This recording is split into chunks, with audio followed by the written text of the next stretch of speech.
Once again, we are back on Boond Soch ttalk, train of thoughts with a series of an episode with Aditi Gupta, a strong woman leader.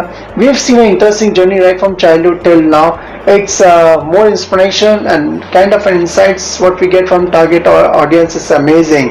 That's how the consistency in taking up the challenges should be there. In our last episode, we did spoke about your interns which you did in Times of India and the tragedy which happened and then in 2004 you got a break into an Axis Bank as a deputy manager HR. So how you have taken those challenges and then how you have navigated can you share with the target audience? Sure.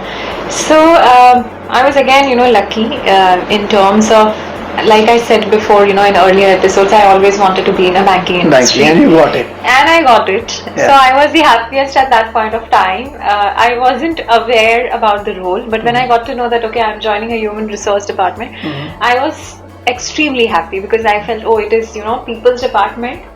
They take care of people. And that is all I wanted to do. I wanted to meet everyone. And I'm like, okay, I would get an opportunity to talk to almost from junior to senior people any point of time, because that is how I had always believed that how human resource teams are very powerful, very much skill oriented, and very much in bringing up that efficient culture and diversity in an organization. So I was always happy. So I said, okay, fine, I'm in a great team and all. I joined, and I was so much fortunate to have one of my bosses who actually took care of me. He was like my godfather. Unfortunately, he passed away, but of course I would like to mention his name, Ashish Gupta. He was someone whom I would go, I would share, I would talk everything. I was a curious kid, and I would dump a lot of work to him as well. Okay, I've prepared hundreds of files and now you need to sign, and he would do that. And on one day, if I am giving him something which he needs to get signed and all, he would not leave the office till the end. And every day he would ask me, how has your day been?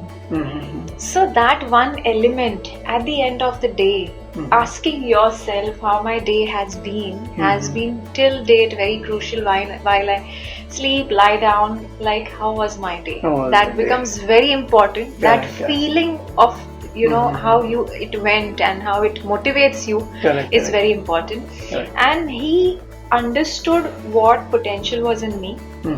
He guided me through almost all the roles also. I was into recruitments, but he and my boss provided me a lot of opportunities within the recruitment. He understood that I come from a creative background, I come from Times of India and all. He allowed me to manage the marketing part of the HR also. He involved me into management trainee programs, summer intern programs. So it just gave me a little bit more wings to fly in that particular organization. And then when I said, okay, now what should I do?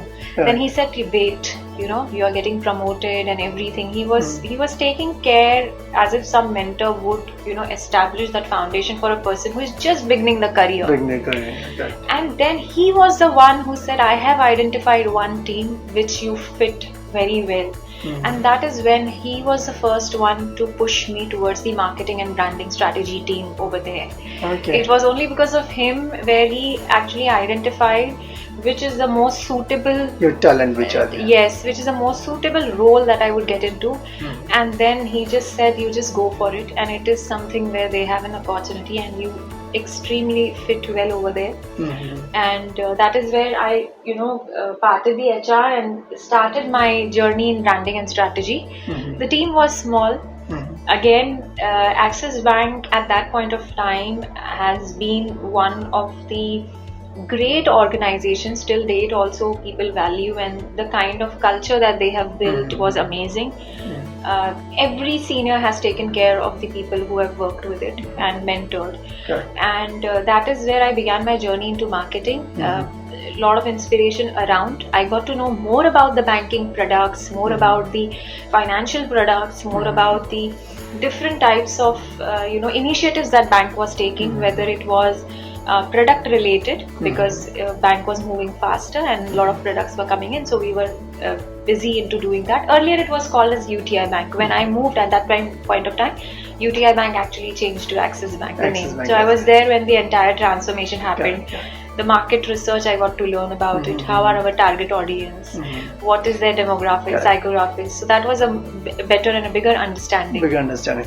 But being part of your first stint at Axis Bank from 2004 to 2008, and as you're part of a learning curve, you went to JBIMS and you did your masters in HR from there. So you started with an HR role, then you shifted to brand and branding. How this HR degree have helped you out in your career life? So I always believed marketing, HR and all are very people-oriented skill sets. And when you're doing an MBA, it is always general subjects and some kind of specific subjects that are always introduced. So even if you're doing HR, yes, there would be a majority of that part, but like planning, organizing, delegation, XYZ is applicable to all the departments and all the things, right? And creativity is your own. Nobody can teach you to become creative, or nobody can, showcase you how to be an original. It is on you. And what I learned over there was a mix of HR as well as marketing also. It was masters, and it allowed me again to learn through much more deeply, because I feel that whenever you're taking up a role or whenever you are learning something, make sure that you are a little bit more equipped from a theoretical perspective also. It teaches you a lot of terminologies. It teaches you what the seniors are talking about. Okay, so you're not behind the track as well. You are there, and it is an investment you are putting into yourself. So I looked at it as, okay, I wanted to do an MBA, but I cannot leave my job because of I wanted to be financially stable. I didn't want it to be a burden to my family or anyone, because dad wasn't there. I had to still get married as well. So all of that keeping in mind, I said, okay, let me just give a CET and just successfully get into this. And I wanted only JBIMS. And so I dedicated myself. I used to study. And I gave the exam. I got cleared in GDPIs also. I went through that entire process, and that actually allowed me to speed up my career growth as well. And it does help. It does help. Yes. I think the students who are listening to Aditi Gupta, though I think she was part of an HR, started a career as an HR with Axis Bank, and then again shifted a gear to branding, strategy and all, but not more focusing that my core masters is into HR, why into branding and advertising and all. But I'm sure, if you're working within an organization, if the opportunity do exist, what rightly Aditi Gupta she did in her case, I'm sure is a great learning for our target audience. Okay, man. Now, in fact, while doing a master in HR, shifted your role to marketing on job, advertising campaign, media planning, budgeting, market research, and consumer research. So, being part of that portfolio, so what was your own feeling and the inspiration what you got from that by being part of that particular portfolio? So the team was very small. So the advantage over here was it was just 4-5 people. You end up doing each and everything. Whatever you want, you can. So my foundation in marketing itself started on a right foot and right note, where I got to learn everything, including PR, research, even designing campaigns, being involved, and my colleagues were also very supportive. So they also engaged me, and there was a lot of exchange of information. We would support each other, and we would try to teach each other also. Of course, I was new. Anyone would feel, she's just new, she doesn't know anything. But they also understood that I'm a fast learner and picking up things at scale. So that's where I think I was also allowed to be a part of a lot of conversations, a lot of campaigns, a lot of things. And everyone makes mistake when you're in a new role. But what is more important is the willingness to learn and go further step by step. I think it's target audience who are listening to Aditi Gupta. I'm sure if there's a desire to get into next level, you have to be a fast learner, and if you're a fast learner, I'm sure there are the many opportunities which are open for you. It's an excellent insights what we are getting on this ttalk platform, exclusively a conversation with Aditi Gupta. I'm sure it was an interesting journey till the corporate world, but now how she has changed the gear from corporate world to being an entrepreneur. Do catch up with Aditi Gupta on our next show of T-Talk ek Boond Soch ki. Till then, go to www.ttalk.net, subscribe and like the channel as much as you can. And also in the comment box, if you put anything what you have to ask some doubt to Aditi Gupta, I'm sure she's going to reply. Thank you very much, ma'am. Thanks a lot for your time and being part of on this show. Thank you very much.